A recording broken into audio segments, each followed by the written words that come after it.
Hi friends, మీరు ఇప్పుడు చూస్తున్నారు జెఫోనికా కమేలియా మొక్క. ఇది అనేక రకాల రంగుల పుష్పాలతో మనకు కనిపిస్తూ ఉంటుంది. ఇది చైనా మరియు జపాన్లలో ఎక్కువగా ప్రసిద్ధి చెందిన చెట్టు అండి.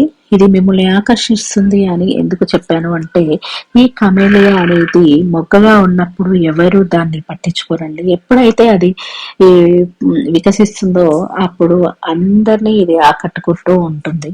సో ఇది ఎక్కువ కాలం కూడా ఈ చెట్టు బతికి ఉండే ఛాన్సెస్ ఎక్కువగా ఉంటుంది. ఇది నిగనిగలాడే ముదురు ఆకుపచ్చ రంగులో 3 to 4 సెంటీమీటర్ల పొడవులో ఉంటుంది. ఈ చైనా మరియు జపాన్ కి ఇది చెందింది. ఇది 30 జాతులలో ఒకటి థియేసి అని పిలువబడే టీ కుటుంబపు మొక్క అండి. ఇది సున్నితమైన పువ్వులు మరియు అందమైన గులాబీ రంగుతో ఈ పూలు చాలా అందమైన పుష్పంగా చాలా బాగుంటుందండి చూడటానికి. ఇది మనకు ఇండియాలో కూడా దొరుకుతున్నాయి అమెజాన్ లో. ఈ 350 to 450 అలా ఉన్నాయండి వాటి ప్రైస్.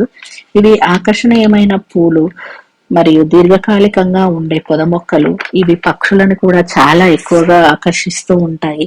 నీళ్ళ బాగుంటాయి. సంవత్సరం మొత్తంలో ఏ ఎప్పుడైనా ఎక్కడైనా నాటుకోవచ్చండి. వాటర్ బాగా అందేలా చూసుకోవాలి, తేమ ఉండేలా చూసుకోవాలి. విజయం కోసము ఈ చెట్టును గిఫ్ట్ గా ఇవ్వడం అనేది జరుగుతూ ఉందండి. సో మీకు మంచి జరగాలి అన్నా మీరు ఒక మొక్క నాటడం, లేకపోతే ఇతరులకు మంచి జరగాలి అన్నా మీరు ఒక మొక్కని ఇవ్వడం అనేది చేస్తూ ఉండాలి. ఇది అంటే అలాంటి ప్రాముఖ్యత అనేది ఈ చెట్టుకుందనమాట. సో ఇది ప్రత్యేకంగా ఈ పుష్పాలని చూసి మీ ఇరుగు పొరుగు వారు మాత్రం చాలా షాక్ అవుతారండి ఈ చెట్టు పెట్టుకుంటే.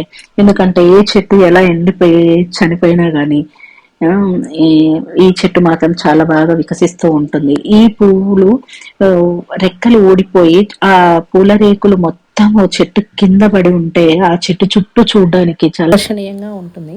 ఇందులో కొన్ని పెద్ద పెద్ద వృక్షాలుగా కూడా ఉంటాయండి కొన్ని జాతులు. అవి ఇంకా బాగుంటాయి. ఓకే.